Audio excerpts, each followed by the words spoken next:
This is Andrew Klavan on The Culture. With everyone debating the public funding of Planned Parenthood, it's time to have a serious discussion about abortion.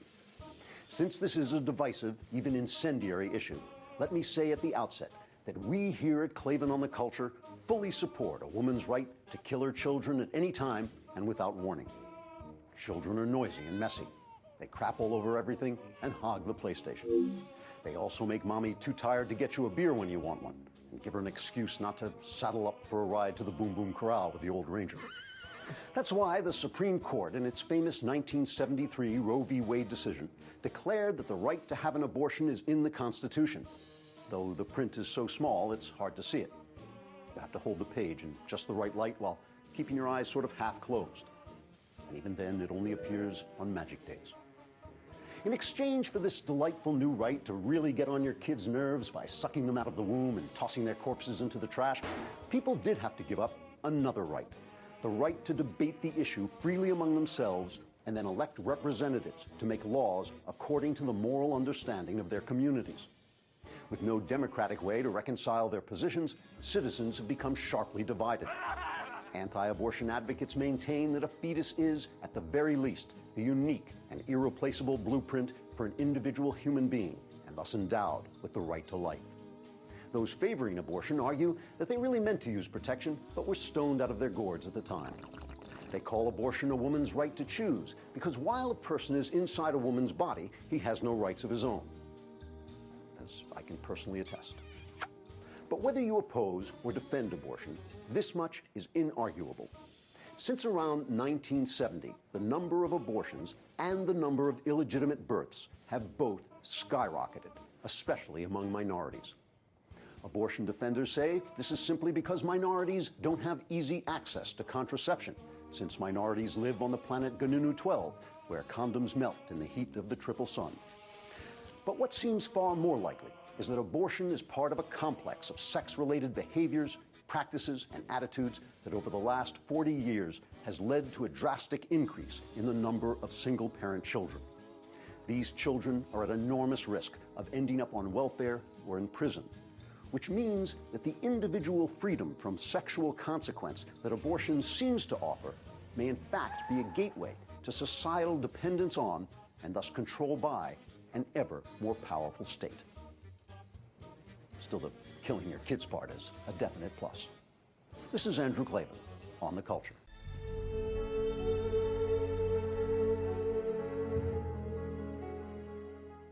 Shout your abortion is another dark... It was another sign, I think, is another instance in which this ugliness of the way that women treat each other can sometimes come out. And it's the sort of sociopathic side of the female psyche that is always so terrifying. Now, these initiatives are not about choice. When this thing started becoming popular, I mean, I would encourage, if any of you have very, very strong constitutions, or a bottle of Ipecac, and you know, a will to die, you should look this up on Twitter and see what some of the women say about the procedures that they have had. It will shock you. It will change you. I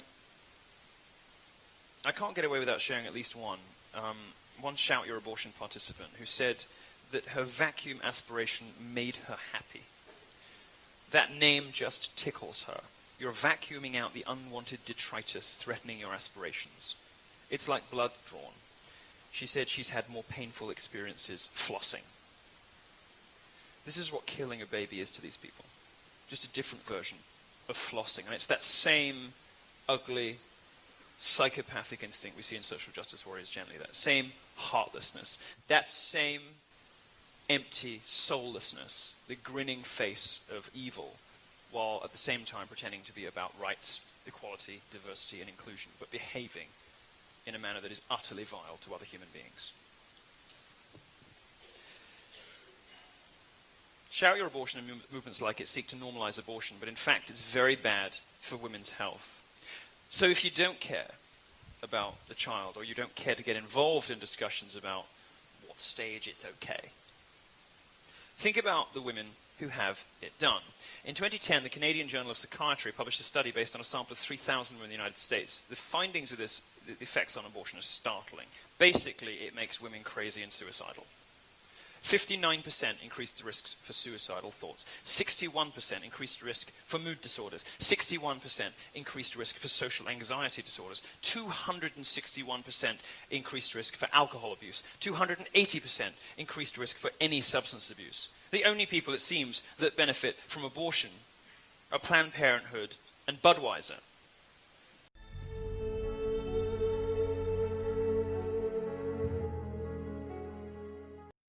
Let's talk about one of the most emotionally charged subjects there is, abortion, but in an unemotional way. Also, let's not touch on the question that most preoccupies discussion of the subject, whether abortion should be legal or illegal. The only question here is the moral one. Is ending the life of a human fetus moral? Let's begin with this question. Does the human fetus have any value and any rights? Now, it's a scientific fact that a human fetus is human life. Those who argue that the human fetus has no rights say that a fetus is not a person. But even if you believe that, it doesn't mean the fetus has no intrinsic value or no rights. There are many living beings that are not persons that have both value and rights. Dogs and other animals, for example. And that's moral argument number one. A living being doesn't have to be a person in order to have intrinsic moral value and rights. When challenged with this argument, people usually change the subject to the rights of the mother, meaning the right of a mother to end her fetus's life under any circumstance, for any reason, and at any time in her pregnancy. Is that moral? It is only if we believe that the human fetus has no intrinsic worth. But in most cases, nearly everyone believes that the human fetus has essentially infinite worth and an almost absolute right to live. When? When a pregnant woman wants to give birth. Then society and its laws regard the fetus as so valuable that if someone were to kill that fetus, that person could be prosecuted for homicide. Only if a pregnant woman doesn't want to give birth do many people regard the fetus as worthless. Now, does that make sense? It doesn't seem to. Either a human fetus has worth or it doesn't. And this is moral argument number two. On what moral grounds does the mother alone decide a fetus's worth? We certainly don't do that with regard to a newborn child. It is society, not the mother or the father, that determines whether a newborn child has worth and a right to live. So the question is, why should that be different before the human being is born? Why does one person, a mother, get to determine whether that being has any right to live? People respond by saying that a woman has the right to control her body. Now, that is entirely correct. The problem here, however, is that the fetus is not her body. It is in her body. It is a separate body. And that's moral argument number three. No one ever asks a pregnant woman, "How's your body?" when asking about the fetus. People ask, "How's the baby?" Moral argument number four. Virtually everyone agrees that the moment the baby comes out of the womb, killing the baby is murder. But deliberately killing it a few months before birth is considered no more morally problematic than extracting a tooth. How does that make sense? And finally, moral argument number five. Aren't there instances in which just about everyone, even among those who are pro-choice, would acknowledge that an abortion might not be moral? For example, would it be moral to abort a female fetus solely because the mother prefers boys to girls, as has happened millions of times in China and elsewhere? And one more example. Let's say science develops a method of determining whether a child in the womb is gay or straight. Would it be moral to kill a gay fetus because the mother didn't want a gay child? People may offer practical reasons not to criminalize all abortions. People may differ about when personhood begins and about the morality of abortion after rape or incest. But with regard to the vast majority of abortions, those of healthy women aborting a healthy fetus, let's be clear. Most of these abortions just aren't moral. Good societies can survive people doing immoral things. But a good society cannot survive if it calls immoral things moral. I'm Dennis Prager.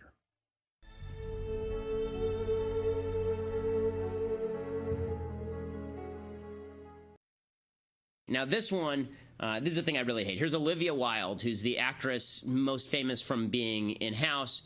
And here she is talking about why she is in favor of abortion. This is one of the more disgusting videos I've ever seen. This election cycle, I'm thinking a lot about reproductive rights. Everyone's right to plan when they want to have a family.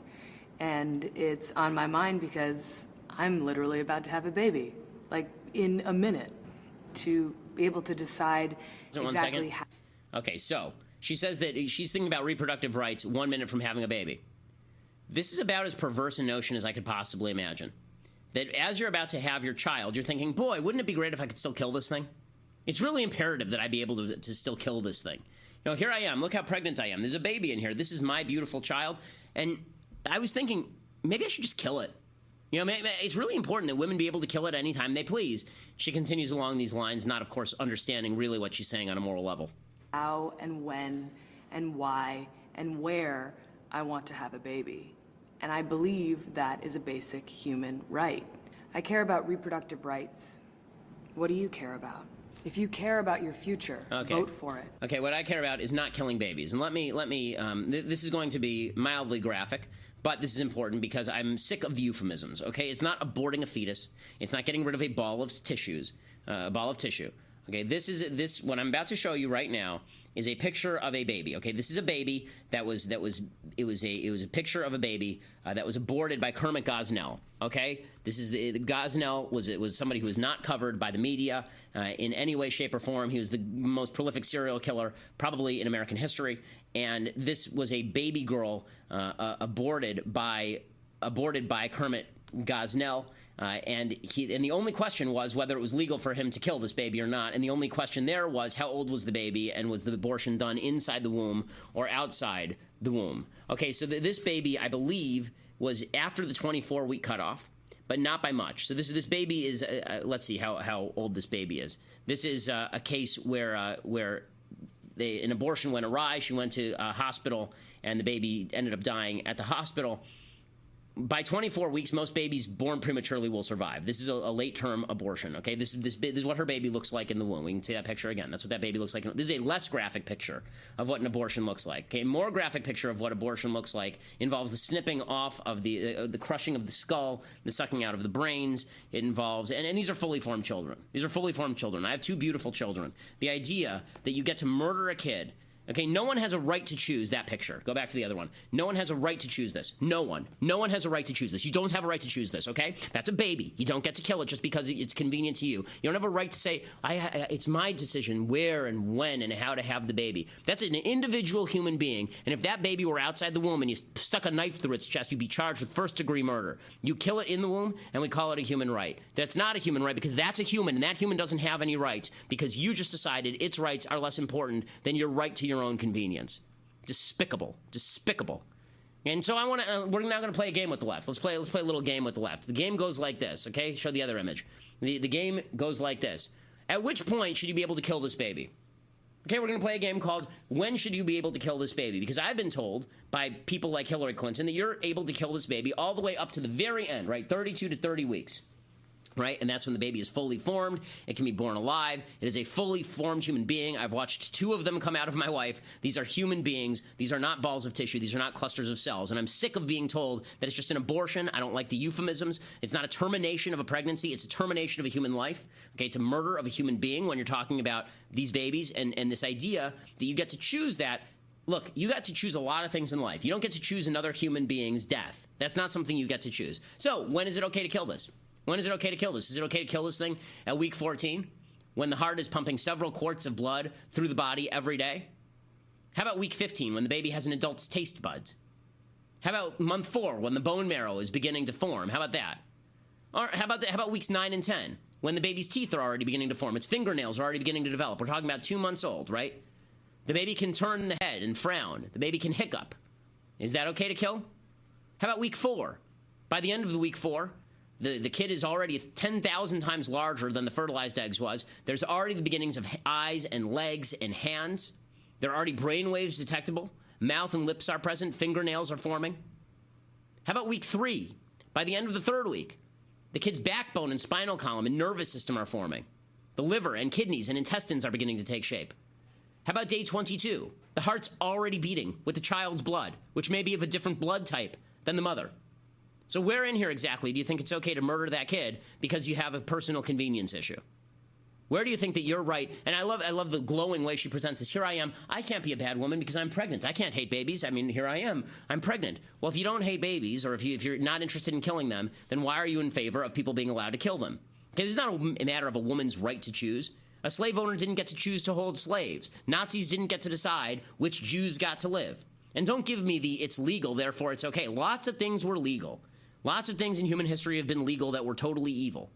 Okay, it is evil to suggest, as Hillary Clinton does, that the minute before a baby is born, you should be able to drag it by the feet out of the mother, except for the head, stick a scissors in there, ram it into the baby's skull, rip the skull open, suck the brains out, crushing it, and then pull it out. Hillary believes that that's something you should be allowed to do. When I talk about stuff I hate, this is a grave sin. It's a blot on the American Republic. It's a blot on the morality of the American people that we treat the killing of literally the most innocent among us. Literally the most innocent among us. We treat the killing of these human beings as nothing more than just an issue of convenience and choice and all the rest of it. It's just no more euphemisms, no more euphemisms. And I wish to God that Mike Pence would have said that instead of citing to the Bible, okay? I haven't cited the Bible one time because I don't think that I think the Bible is right, but I don't think the Bible is the important textbook here. I think what's important here is the science. And I think you're talking about the creation of a unique human life on day 1, and you can see it, and you can see the growth. And if you're willing to point out to me where it is that this becomes a human as opposed to a ball of tissue, then let's hear it. Let's hear it. I've gotten tweets, by the way. I tweeted this out earlier, and somebody said, well, the brainwaves only start at week 20. So how about that? You know, do you think that people who are brain dead are alive? Well, people who are brain dead don't turn into not brain dead 3 weeks later. Would you kill somebody in a coma because they're brain dead, but you know they're not going to be brain dead in 4 weeks, in 10 weeks? Would you do that? Would you pull the plug on them, knowing for a full-on fact that if you just wait a few weeks, that person's going to be fully functional again? Would you do that? And it's just it's truly incredible to me the way that we can blind ourselves to this. I remember when I was at the 2012 DNC, and I went to, you know, it was in Charlotte, and I walked past an exhibit, and it was a picture. It was the anti-abortion crowd, the pro-life crowd, and they were out there with these pictures of aborted babies. And I walked past, and I thought what most people from big cities thought. I thought, wow, how gauche, how gauche. I mean, those are ugly pictures. Should I really have to look at that in the public square? That's really ugly. And then I realized that that's probably how people treated pictures of slavery back in the 1850s. That's probably how people treated pictures of the Holocaust back in the 1940s. The bottom line is, if it's that ugly, maybe you should do something about it instead of whining about how ugly it is. And it's not a matter of personal choice. Okay, I have a stake in whether my neighbor gets murdered, and I have a stake in whether my neighbor's baby gets murdered too.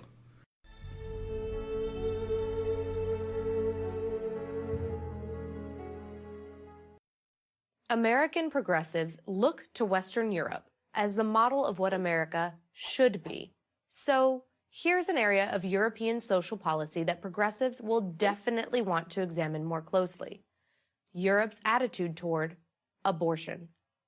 It happens to be much more restrictive than that of the United States. That's right. Western Europeans, as progressive and secular as they are, have a much more conservative attitude about abortion than American progressives do. Here is what Emily Matcher wrote in the Atlantic magazine in 2013. Quote, "I assumed that Western Europe would be the land of abortion on demand, but, as it turns out, abortion laws in Europe are both more restrictive and more complicated than that. Waiting periods, decried by American pro-choicers as unreasonably burdensome, are common." Close quote. In Germany, for example, nearly all abortions are illegal after 12 weeks. And there's a 3-day waiting period and mandatory counseling before a woman is allowed to have an abortion, even during the permitted first 12 weeks. That's more restrictive than Texas. In the U.S., abortions are legal in every state before a pregnancy has reached its 20th week. After that, some restrictions do kick in. 11 states prohibit abortion after the 20th week of pregnancy. 20 states prohibit abortions at the point of viability, which is when a baby can survive outside the womb. They usually recognize that as being 23 to 25 weeks. 3 states prohibit abortion after the 28th week, and 7 states, plus Washington, D.C., allow abortions to be performed at any point in a pregnancy, even if the mother could safely give birth to a viable and healthy baby. But in Belgium, like Germany, abortions are permissible only until the 12th week. After that, an abortion is permitted only if the woman's life is in danger. Furthermore, any woman getting an abortion must wait 6 days after her first medical consultation before an abortion can be performed. Denmark is similar. After 12 weeks, all sorts of restrictions apply. Pregnant women in Finland also have until the 12th week of pregnancy to get an unrestricted abortion, and during those first 12 weeks, a woman must provide a compelling reason for ending her pregnancy. In France, too, abortion on demand is legal only up to 12 weeks, after which it becomes much more difficult. Socialist Sweden allows abortions until the 18th week of pregnancy and bans most after the 22nd week. In that 4-week gray period, a woman can get an abortion, but only if it is approved by the National Board of Health and Welfare. In the Netherlands, before having an abortion, a woman has to wait 5 days and attend a counseling session in which she must be informed of the different options available to her, including taking the pregnancy to term and giving her baby up for adoption. A minor under the age of 18 cannot have an abortion at any time unless she has the consent of her parents. And in Norway in 2014, a major controversy erupted after it was revealed that, since 2001, 17 babies had been aborted after 22 weeks, the legal cutoff point in that country. That wouldn't merit a paragraph in a local U.S. newspaper, let alone start a media firestorm. So why is it that abortion laws in the United States are so extreme relative to those in Europe? Why is it that progressive politicians in the United States work tirelessly to fight back any restrictions on abortion, even partial birth abortion?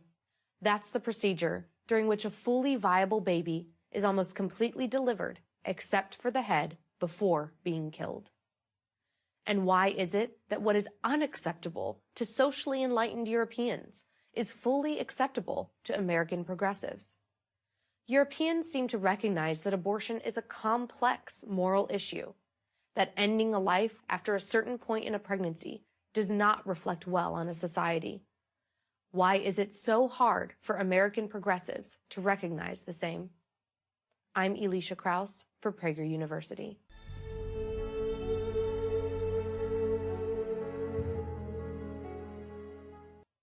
America's largest abortion chain, Planned Parenthood, claims over and over and over again that abortion is only 3% of the services that they offer. That's your self-reported abortion statistic. 3% of all the procedures we provide. It's in their annual report. It's on their website. And their supporters say it all the time.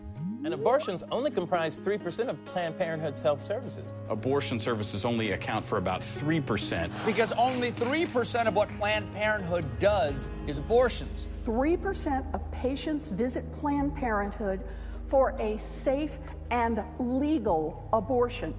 Here's why that statistic is completely bogus, and why the senior editor of the online magazine Slate said that the 3% stat was the, quote, most meaningless abortion statistic ever, and why the Washington Post fact checker gave Planned Parenthood's 3% statistic 3 Pinocchios, marking it as, quote, very misleading.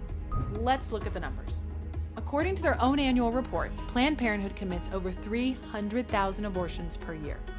Last year alone, they did 323,999 abortions, which averages to 887 abortions per day, 37 abortions per hour, 1 abortion every 97 seconds. Again, Planned Parenthood commits 1 abortion every 97 seconds. But how much of what Planned Parenthood does is abortion? Well, let's divide the number of abortions they do in a year by the number of patients they see in a year. 323,999 abortions for 2.5 million patients means that 1 in 8 patients who walk into Planned Parenthood will undergo an abortion. Not 1 in 33, Elizabeth Warren, 1 in 8. It's easy to see where Planned Parenthood's priorities are. They commit 160 abortions for every 1 adoption referral.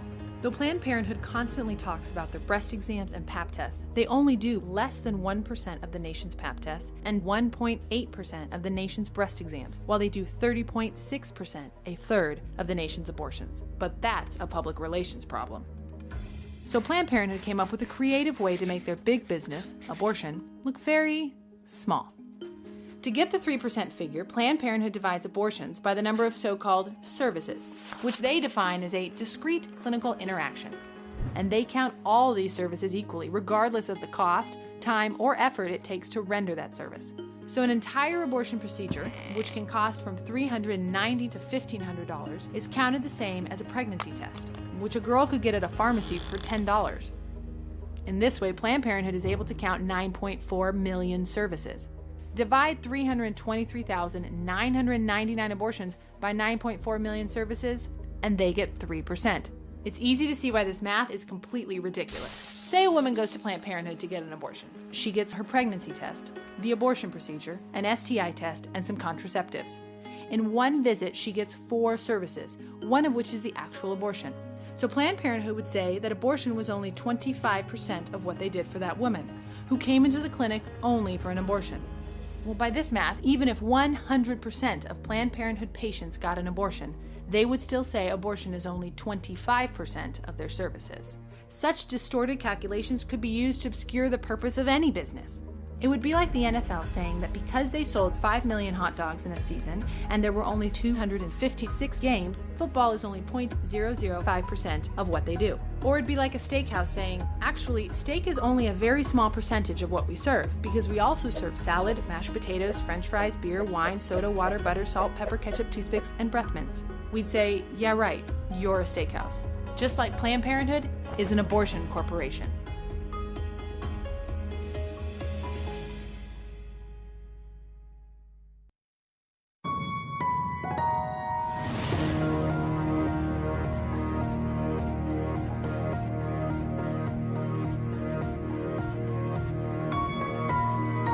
Love, courage, truth.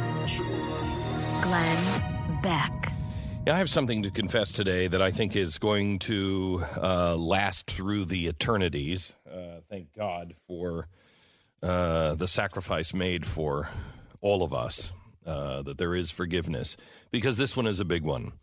For most of my life, really up until the last few years, abortion has been something that I refused to talk about. I'd always shied away from it. In fact, I know it was a third rail. We never would discuss it on radio. I thought it was a discussion that, to my shame, I would tell you, there was no way to win, and it would not be a positive for my career. And in fact, I would say things like, I'm carrying enough water on other issues. I can't take that one on, too. I was wrong. There was a time in my life that I was confused on abortion. My position on abortion was wrong. I was, hey, everybody has to have the right to do what. And it came from a place of me not even thinking of it. I didn't want to think about it. I wanted to leave all the options on the table just in case, and who am I to judge, and all of this bull crap. But it all really boiled down to I didn't think about it, and I didn't want to. Abortion is wrong. It is evil. It is killing our children. Let's not kill children. Seems like a really easy thing to do, but it's not. Today is the 45th anniversary of the March for Life on Washington, D.C., and I want to take a moment here just to thank and applaud all of the men, women, and children who brave the bitter cold every single January to stand up for the lives of the unborn. You are the modern-day abolitionists. You are heroes. You are the people that will be remembered as pioneers. You will be remembered in the history books. Thank you for consistently reminding people like me that abortion is a practice that is wildly out of character for our country. We are a people who helped convict the Nazis of crimes against humanity at the Nuremberg trials. We passed the civil rights law. We have a deeply religious and moral foundation. How is it we have allowed the murder of over 60 million babies since 1974? Hopefully, one day soon, we're all going to be able to look back at our own barbarism and shudder in disbelief. I fear the shame that will come with it. Today, I want to begin the show to ask you to pray that we are just one march closer to that realization.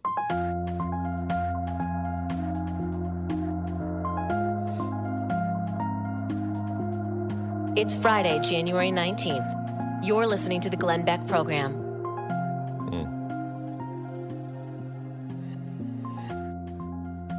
60 million, 69,971 abortions since Roe versus Wade. That number is higher since it was printed on this sheet.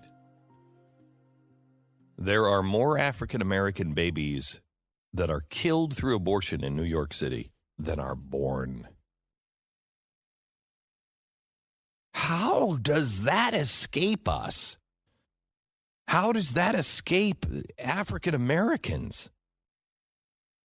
They are killing more of your children than are born.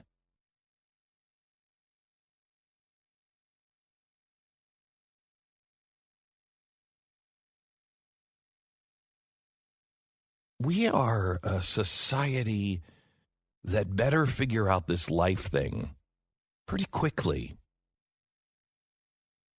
I just read today in Science News, there is new AI that doctors say is profoundly accurate on estimating the remaining time of life for individuals when they check into the hospital. That it is accurately predicting how much time they have left. Let me say that again. It's accurately predicting how much time you have left when you enter a hospital. So what kind of questions sprout from that? They only have 6 more months to live, and AI is telling us it's 6 more months. They shouldn't get any more treatment. Let's not treat them because 6 months. Is it always right? Is it always right? Or do we err on the side of death and money or err on the side of life? We are a group of people that have always said, let's err on the side of life. There's a story in the New York Times where they talk about this baby that had surgery in utero. And they talk about how this baby, the mother was opened up and this microsurgery happened. and they sewed mom back up, and the baby is fine. The baby, I thought it was a fetus. I thought it wasn't life. And yet the New York Times describes this, quote, baby as feisty. Wait. Could we have you describe the silent scream of the feisty baby as another, quote, doctor is cutting it up? Do you think any of those 60 million children were, quote, feisty?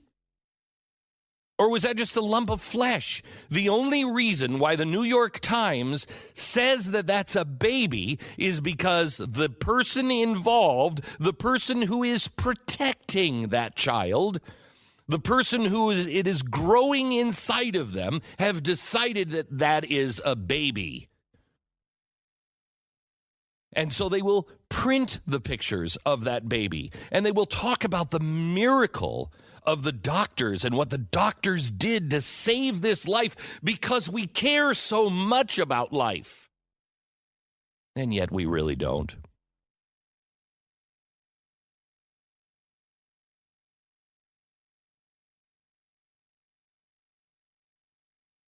Thou shalt not kill. We always argue about, well, that's war. And it's actually thou shalt not kill. It's thou shalt not murder. What does it mean, murder? Premeditated. That you know what you're doing and you're premeditating someone's death. That's not killing, that's murder.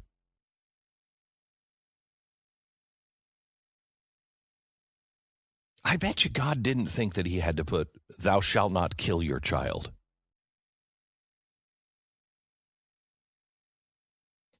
It's bizarre because as technology advances and proves to us that this is a child, as we can see the child inside of the womb, we can count the fingers, we can count the toes, we can watch it move, we can watch it grow.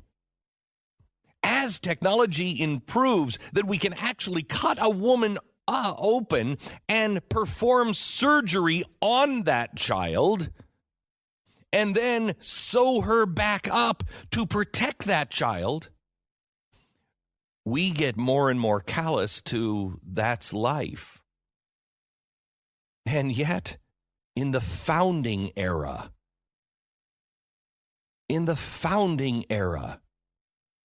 it was known as murder. From the moment of what was called the quickening. The moment the mother felt the baby move, she knew it was a baby. There was no other way. It looks like you're putting on some weight there, Martha.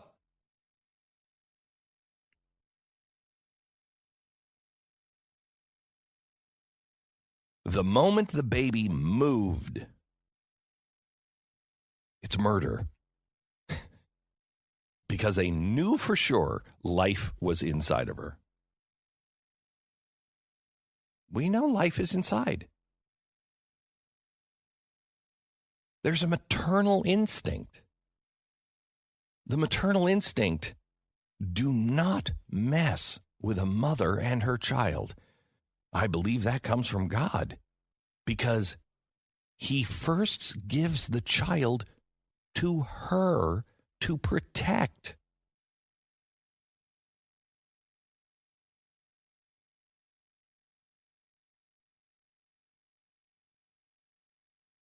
We hold these truths self-evident. We don't kill our children. We hold these truths to be self-evident. That life is sacred. I hold this truth to be self-evident. That's a baby in you, not a lump of flesh.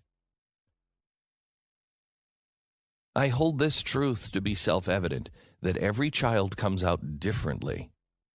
It doesn't matter who you are or or who you think that child will be. They're all unique. How many scientists, how many philosophers, how many artists, how many great industrialists, how many Frederick Douglasses have we killed? I take that back. How many have we murdered?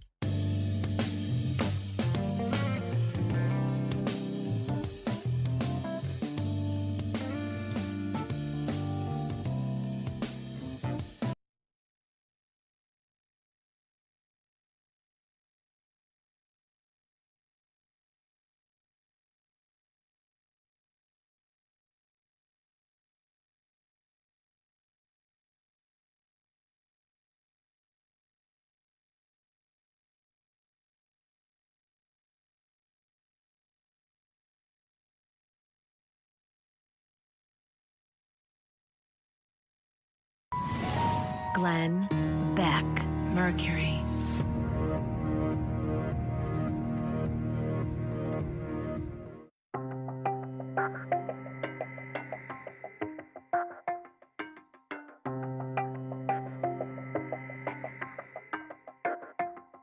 Glenn Beck.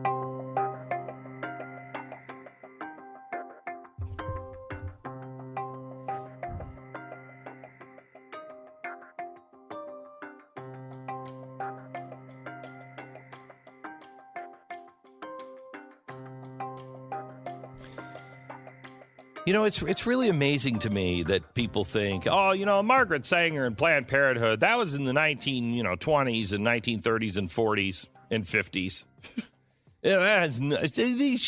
Those were old, crazy, dismissed ideas. Okay. Margaret Sanger, somebody who the left absolutely loves and idolizes, who was a monster, an absolute monster.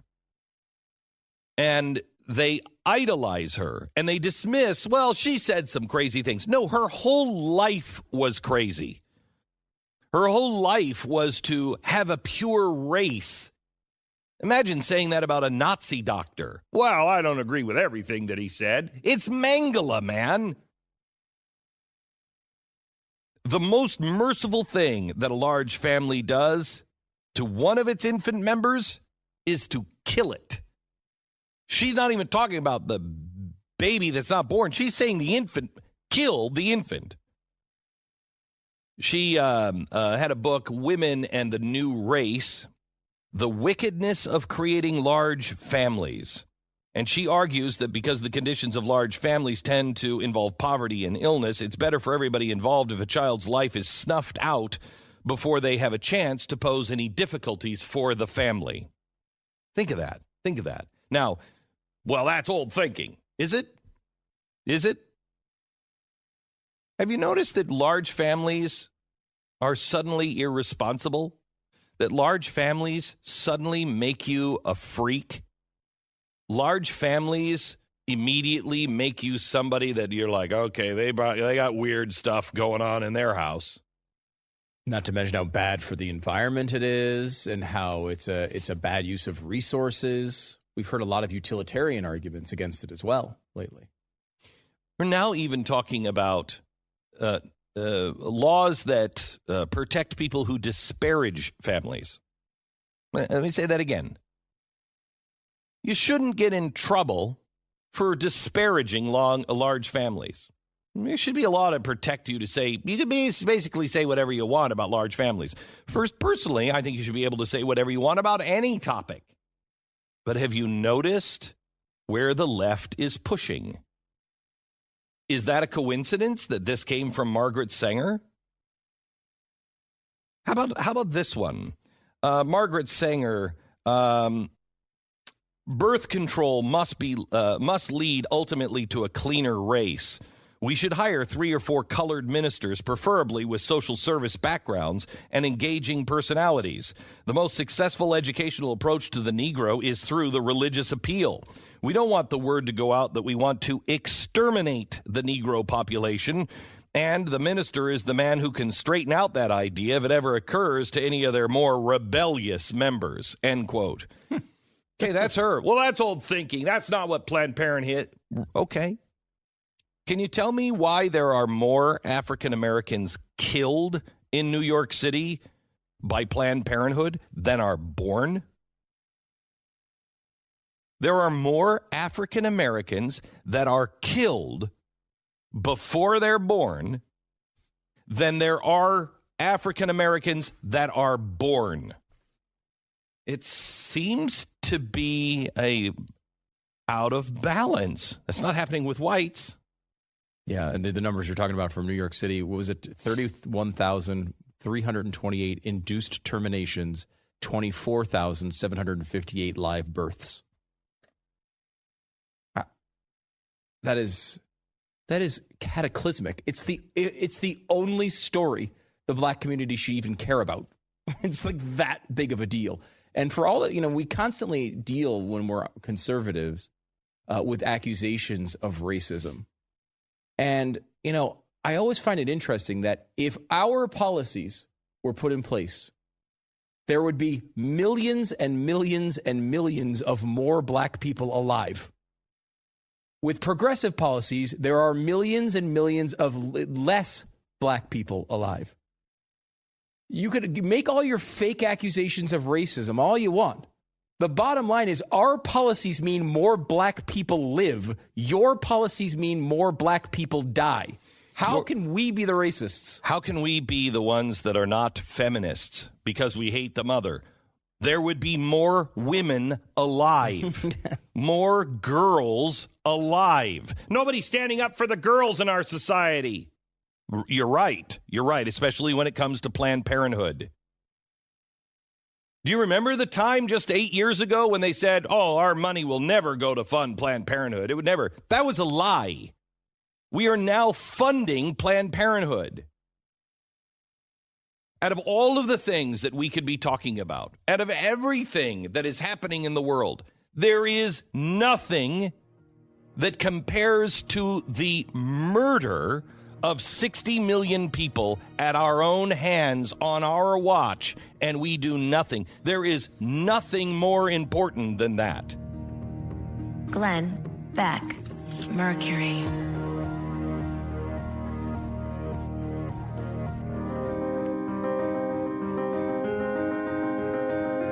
You're listening to the Glenn Beck Program.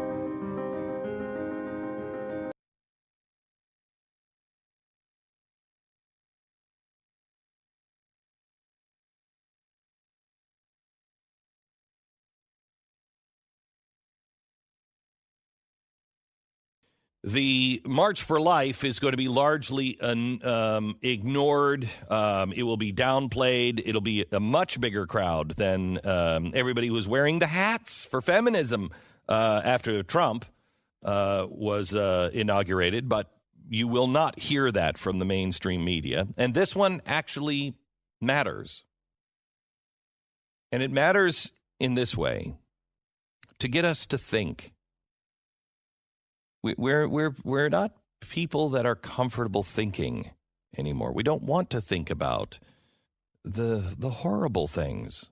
We have really done some miraculous things because we're willing to look at the Christian situation in the Middle East. For some reason, that horror show has connected with us, and we're willing to look at it. Praise God, we're willing to look at it. When it comes to abortion, most people are not. And I have to tell you, I have thanked God so many times that my first child's birth, Mary, was we thought everything was fine. Because had the doctors told me what they told me right after she was born, she'll never walk, talk, feed herself.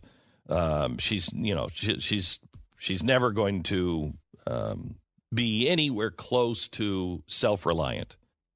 I have to tell you, at that time, being 22, however old I was, I think I would have said, honey, I don't want her to live like that. And I would have done the compassionate thing. So I have 4 reasons why I believe life is important, but 2 examples in particular where some people would have made the different decision. Mary, one of the greatest joys of my life, and Rafe, who was carried by a 14-year-old girl, brave 14-year-old girl. And she did the hardest thing ever. She not only carried him to term, she then gave him up, and she didn't want to. I want to take you back to 2004. This is the first monologue I did after the birth and adoption of my son, Rafe. Listen.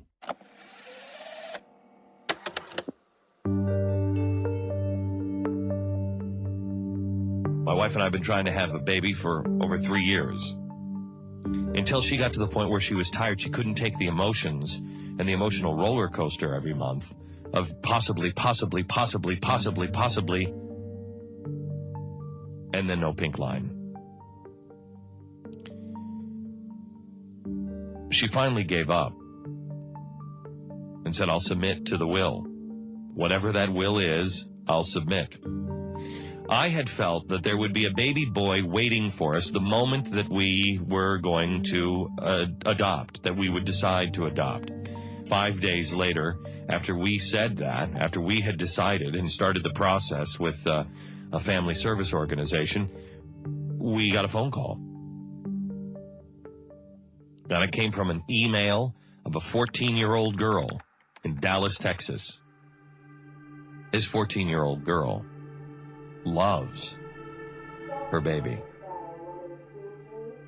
But after the labor, she didn't hold the baby. And she said to us before, I want the doctor to hand the baby to you, not to me. And she did. And it was hard to watch. The courage of this 14-year-old, just turned 15 last Friday. In the state of Texas, you have 48 hours. The mother cannot sign the baby over for 48 hours. It's a decision I don't understand because the decision is made logically, but then at 48 hours, now you kick in emotions.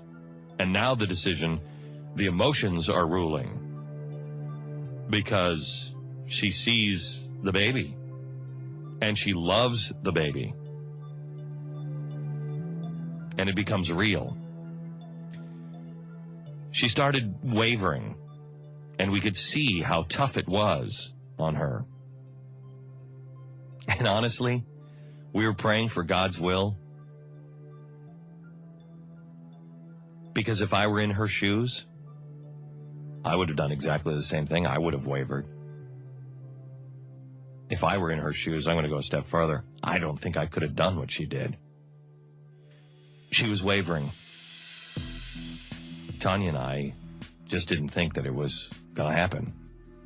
Now we're going through the emotions of, we've already attached to this baby. We're going to lose this baby.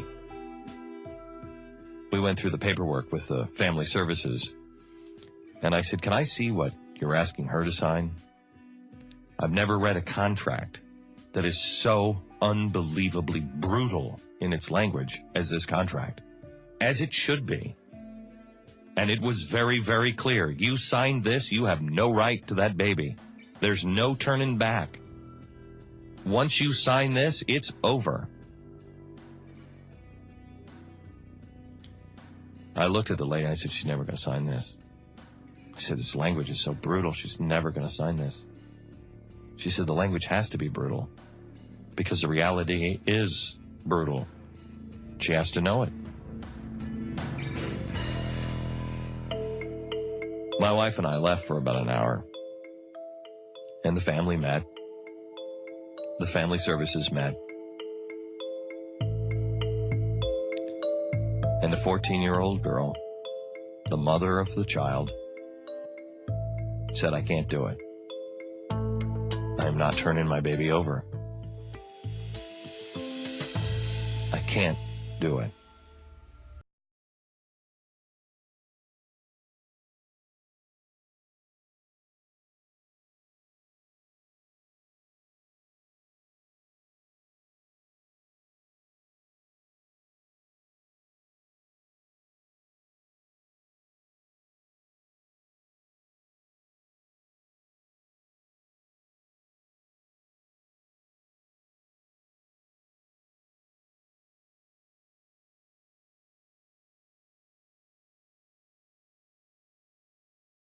for the tough decisions that you're going to make.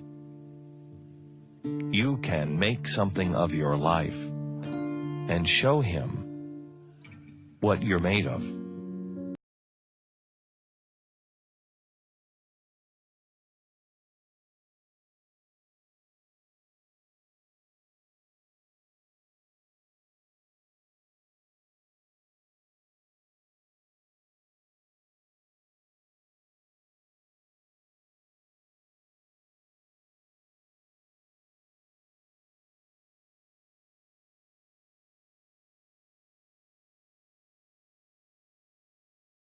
My wife and I had been gone. We had been asked to leave for that hour. We had been gone. We didn't know what had transpired. I didn't know that the nurse had walked in after everybody had left and said, "It's not going to happen." She had tears running down her cheeks, and she hugged me and she said, "You have your son. Take him home." Then she whispered in my ear, "I don't know how it happened. The Lord was using me." After this nurse had talked to this unbelievable 15-year-old girl, this unbelievable 15-year-old girl made the second hardest decision in her life. It was probably the hardest, but she had just made two. One, to carry the baby, and the second decision, to give the baby away. She signed the paper. We took the baby home. Mom walked away from the hospital with flowers.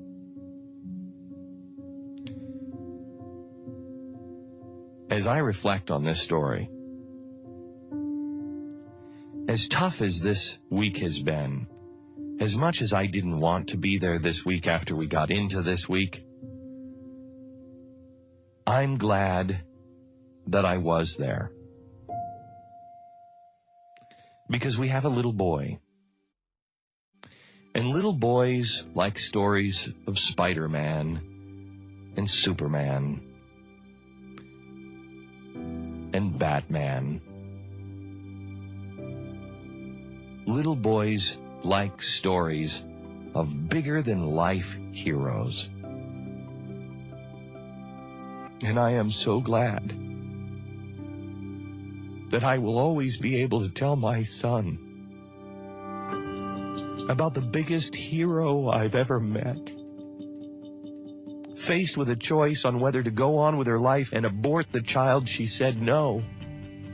Then when her heart was being ripped out of her chest because she truly loved that little boy, she made the hardest choice and said, "I'm giving it to somebody else that can raise it with a mother and a father." I don't need to tell my son about Superman or Spider-Man. When I want to share a hero story with my son, I will just tell him the story of his mom.